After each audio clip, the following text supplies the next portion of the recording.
আসসালামু আলাইকুম। বিসমিল্লাহির রহমানির রহিম। আমি বাংলাদেশ পুলিশের একজন কর্মকর্তা এসআই মাসুদ রানা। আমি আপনাদের কাছে কিছু তথ্য তুলে ধরতে চাই, যেটা বাংলাদেশের মানুষ অনেক দিন ধরেই জানে না, বা তারা এই প্রশ্নের উত্তর খুঁজছে অনেক বছর ধরে, কিন্তু কোনো উত্তর খুঁজে পায়নি। আজকে যাকে সেনাবাহিনী থেকে অব্যাহতি দেওয়া হলো, মেজর জেনারেল জিয়াউল হাসান, যিনি এনটিএমসির প্রধান ছিলেন এবং তিনি র্যাবের অতিরিক্ত পরিচালক ছিলেন। অতিরিক্ত পরিচালক অপারেশন। তিনি মেজর থাকতেই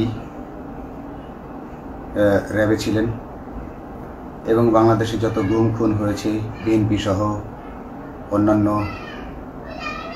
যারা অ্যাক্টিভিস্ট, সেই গুম খুনের সাথে জড়িত এই জিয়াউল হাসান। অনেক নেতাদেরকেই র্যাবের কালো গাড়িতে করে সিভিলে ধরে আনা হতো, এনে র্যাব ওয়ানের গোপন আস্তানায় তাদেরকে আটক রাখা হতো। এরপর তাদেরকে সময় মতো অজ্ঞাত স্থানে নিয়ে তাদেরকে হত্যা করা হতো এবং অজ্ঞাত স্থানেই তাদের লাশ হয়তো নদীতে ডুবিয়ে দেওয়া হতো, নয়তো তাদেরকে দাফন করা হতো, নয়তো অ্যাসিডের মাধ্যমে তাদের লাশকে গলিয়ে দেওয়া হতো। আমি 2014 অক্টোবর থেকে 2017 ডিসেম্বর পর্যন্ত র্যাব সদর দপ্তরে কর্মরত ছিলাম। তখন র্যাবের ডিজি ছিলেন বেনজির, যিনি আজকে দেশের হাজার হাজার কোটি টাকা চুরি করে, পুলিশের হাজার হাজার কোটি টাকা চুরি করে পালিয়ে গেছেন বিদেশে। তো আমি দেখেছি অনেক মানুষকে কিভাবে অন্যায়ভাবে গ্রেফতার করে নিয়ে গুম করে রাখা হতো। আমি রিসেপশনে ডিউটি করতাম। গুম হয়ে যাওয়া মানুষের স্বজনেরা আমার কাছে আসতো, কিন্তু আমাদেরকে কঠোর নজরদারিতে রাখা হতো। সিসি ক্যামেরার আওতায় ছিলাম, তাদের সাথে আমরা ওভাবে কথা বলতে পারতাম না। তাদেরকে কোনো তথ্য দেওয়া নিষেধ ছিল আমাদের জন্য। কিন্তু তাদের স্বজনরা আসলে এসে যখন এখানে কান্না করতো, আমি নিজেকে ধরে রাখতে পারিনি। আমি অনেকের স্বজনকেই তাদের স্বজনের, গুম হয়ে যাওয়া স্বজনের পরিণতির কথা জানিয়ে দিতাম। বিশেষ করে যাদেরকে মেরে ফেলা হতো, খুন করা হতো, তাদেরকে আমি খারাপ সংবাদটা দিতাম না। কিন্তু যাদেরকে বন্দি করে রাখা হতো, যেমন বিএনপি নেতা সালাউদ্দিন আহমেদকে যখন অ্যারেস্ট করে আনা হলো, তিনি অ্যারেস্ট করার সময় ধস্তাধস্তিতে মাথায় আঘাত পেয়েছিলেন। তাকে র্যাব ওয়ানের গোপন কক্ষে আটক করে রাখা হয়েছিল দীর্ঘদিন। এরপর তাকে এক সময় ভারতে পাচার করে দিয়ে আসা হয়। তাকে অজ্ঞাত কারণে হত্যা করা হয়নি। তার ফ্যামিলি এসেছিল, তার স্ত্রী হাসিনা আহমেদ, তার ভাই গিয়াসউদ্দিন আহমেদ। ওনারা আমার কাছে বেশ কয়েকবার এসেছেন। আমি কয়েকদিন ওনাদের এই উদ্বেগ, উৎকণ্ঠা, আমার সামনে বসে কান্নাকাটি দেখে আমি থাকতে পারিনি। আমি ওনাদেরকে কৌশলে আমার ফোন নাম্বার দিয়ে আমি ওনাদের সাথে দেখা করে ওনাদেরকে জানিয়ে দিই যে সালাউদ্দিন সাহেবকে হত্যা করা হয়নি, উনি জীবিত আছেন এবং ওনাকে হত্যা করার সিদ্ধান্ত নেওয়া হয়নি। এই সিদ্ধান্তগুলো জেনে নিতেন তিনি হচ্ছেন বর্তমানে মেজর জেনারেল জিয়াউল হাসান, যাকে আজকে অব্যাহতি দেওয়া হয়েছে। শুধু অব্যাহতি যদি দেয়া হয়, তাকে যদি বিচারের মুখোমুখি করা না হয়, তাহলে এই আন্দোলনের, এই স্বাধীনতার কোনো মূল্য থাকবে না। আমি আজকে আর কাউকে ভয় পাই না। আমি আজকে বিশ্বাস করি যে আজকে আমাকে এই সত্য বলার জন্য কেউ গুম করে দিতে পারবে না, এই সত্য বলার জন্য কেউ আমাকে অ্যারেস্ট করবে না। সেই কারণে আমি বুকে সাহস নিয়ে আজকে কথাগুলো বলছি। আপনারা যারা বিএনপি নেতা ইলিয়াস আলীর অপেক্ষায় আছেন, তাদের জন্য দুঃখজনক সংবাদ। তাকে অনেক আগেই হত্যা করা হয়েছে। তাকে পতেঙ্গা সমুদ্র সৈকত দিয়ে কড়া পাহারায় সাগরের মাঝখানে নিয়ে স্পিডবোটের মাধ্যমে মুখে পলিথিন পেঁচিয়ে হত্যা করে, তার পেট ছুরি দিয়ে ছিদ্র করে, তাকে পাথর দিয়ে বেঁধে সাগরে ডুবিয়ে দেওয়া হয়েছে। শুধু ইলিয়াস আলী নয়, অনেক নেতার সন্ধান যারা আজও পাননি। কিছু মানুষ তো ঘর থেকে উদ্ধার হয়েছে, কিন্তু যাদেরকে আপনারা পাননি তাদের সবার এই করুণ পরিণতি হয়েছে। আমি যদিও তারা এই কাজগুলো গোপনে, অতি গোপনে করত এবং র্যাবের অন্যান্য শাখার কর্মরত কর্মকর্তা কর্মচারীরা এটা জানতো না, কিন্তু আমি অত্যন্ত বিচক্ষণভাবে আমি এই খবরগুলো নিতাম, কারণ আমি জানতাম এগুলো একদিন আমি প্রকাশ করতে পারবো। এবং এই দিনটার অপেক্ষায় ছিলাম আজকে এত বছর, মানুষের কাছে সত্য প্রকাশের। বাংলাদেশের মানুষ জানুক যে কারা খুনি, কারা এত মানুষকে গুম খুন করেছে, এই দেশ থেকে এই দেশে ত্রাসের রাজত্ব কায়েম করেছে। তারা মাদকের ক্রস ফায়ারের নামে যে হত্যা ট্র্যাডিশন চালু করেছিল, এই ট্র্যাডিশনের উদ্দেশ্য ছিল বিরোধী দলের লোকজনকে হত্যা করা। কারণ পুলিশ এবং সেনাবাহিনীর অনেকেই মানুষ হত্যা করতে ভয় পেত, তারা এটাতে অভ্যস্ত ছিল না। অনেকেই অনেক সাহসী, কিন্তু একটা মানুষকে হত্যা করার পর তারা আর ঘুমাতে পারতো না, তাই তারা এসব কাজ করতো না। কিন্তু খুনে হাসিনা কিছু মানুষকে এভাবে হত্যা করতে করতে পুরস্কৃত করার মাধ্যমে হত্যা করতে অভ্যস্ত করে ফেলে। তারাই এই গ্রেফতারকৃত, এই গুমকৃত মানুষদেরকে গুলি করে হত্যা করত। এবং তারা এতটাই নিষ্ঠুর যে তারা এক একজন কয়েক শত করে হত্যা করেছে। এবং এই মানুষগুলোর সংখ্যা বেশি নয়, কারণ সবাই লাশ দেখতে পারে না। একটা মানুষকে খুন করার পর লাশের যে ছটফটানি এবং মাথায় গুলি করার পর মাথার যে বিকৃত অবস্থা, এই জিনিসগুলো আমাদের অনেকেই আমরা সহ্য করতে পারি না। তাই আমাদের মধ্য থেকে কিছু হায়নাকে বেছে নিয়ে তারা একটা টিম গঠন করে। তাদেরকে র্যাব সদর দপ্তরে বেনজির আহমেদ প্রতি মাসে পুরস্কার দিতে ডাকতেন এবং প্রত্যেকটা র্যাবের বিভিন্ন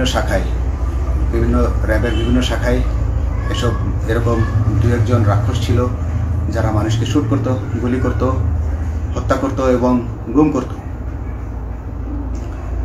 তারা এখনও আছে। তাদেরকে আমি নতুন সরকারের কাছে দাবি জানাবো, তাদেরকে বের করতে হবে, তাদেরকে বিচারের আওতায় আনতে হবে। না হলে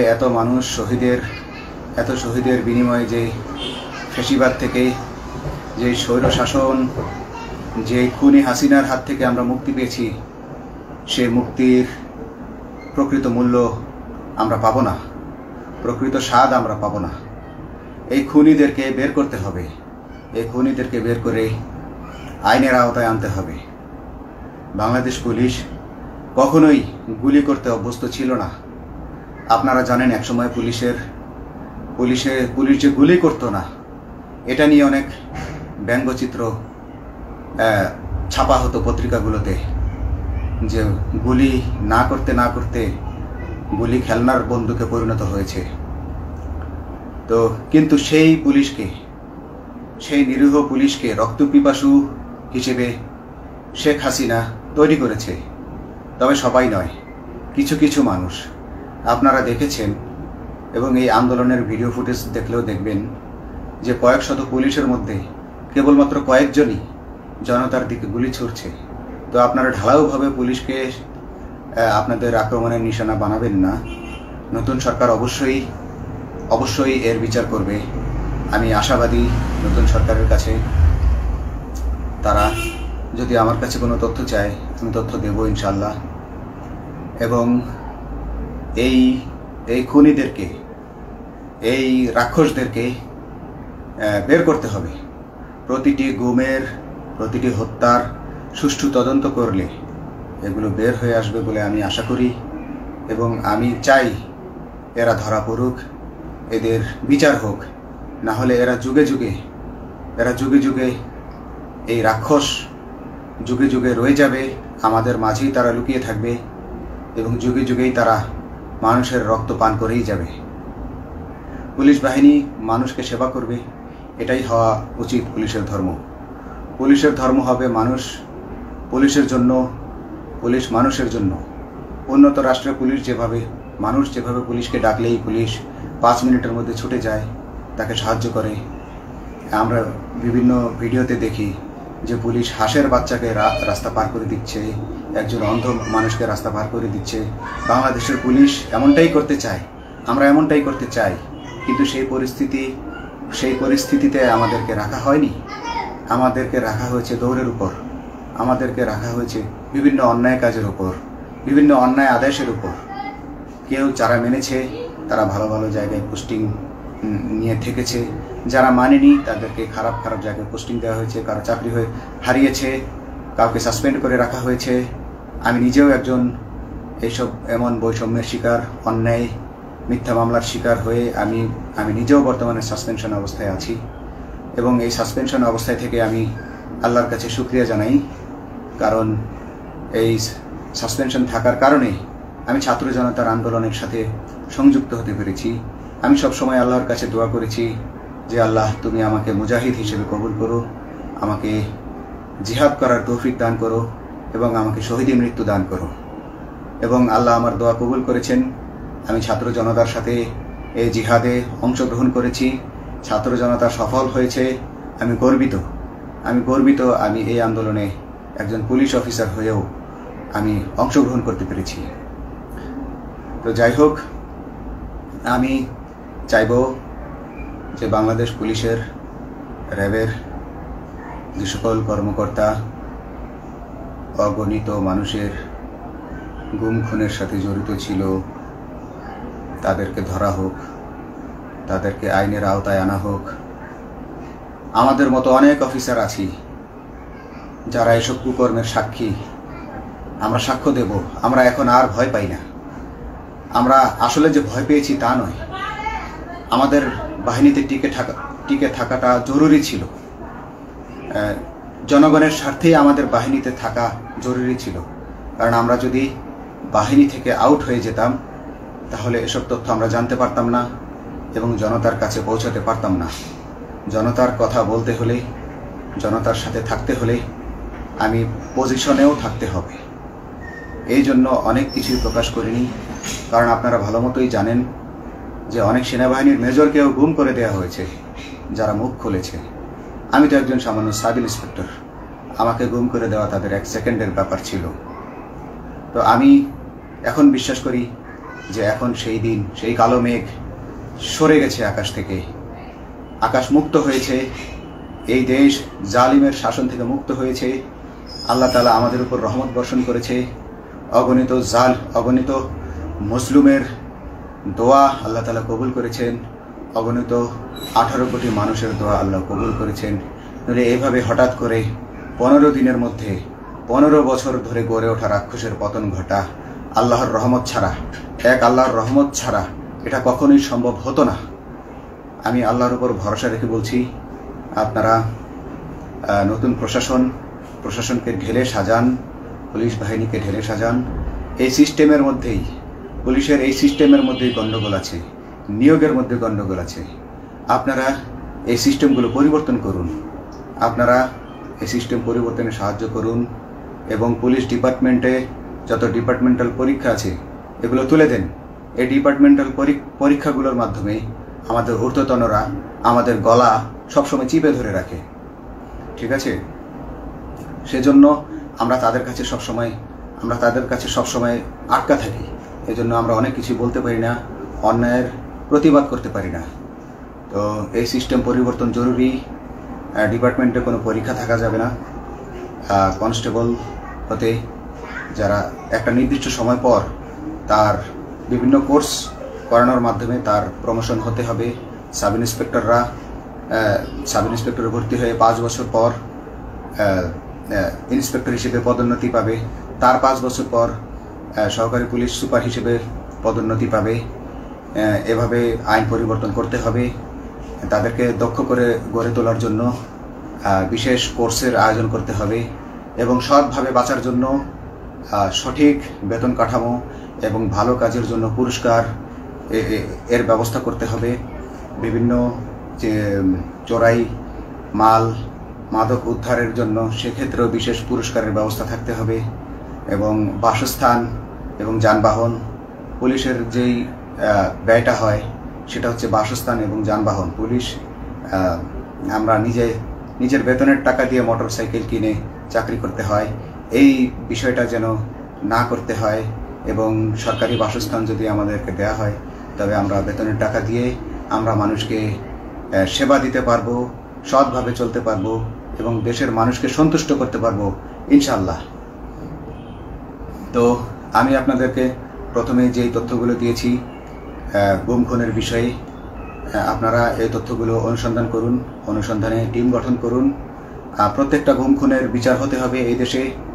যারা আটক ছিলেন অনেকেই হয়তো এখন আয়নাঘর থেকে মুক্তি পেয়েছেন, কিন্তু যারা দুর্ভাগ্যের শিকার হয়ে মৃত্যুবরণ করেছেন তাদের আত্মীয় স্বজনরা, তাদের প্রতি আমার সমবেদনা রইল। তারা জোর দাবি তুলুন, তারা সবাই সরকারের কাছে আপনাদের পরিবার পরিজনের নিখোঁজ হওয়ার বিষয়টি তুলে ধরুন, আপনারা জোর দাবি জানান এবং গুম খুন তদন্তে একটি তদন্ত কমিটি গঠন করা হোক, যেখানে কোনো পুলিশ বা সেনাবাহিনীর সদস্য থাকবে না। এটা হতে পারে বিচার বিভাগীয় তদন্ত বা অন্য কারো মাধ্যমে, কিন্তু এই হায়নাদের এই খুনিদেরকে বের করুন, বের করে এদেরকে শাস্তির আওতায় আনুন, তবেই এই তারা তাদের বলিদান সফল হবে। আসসালামু আলাইকুম।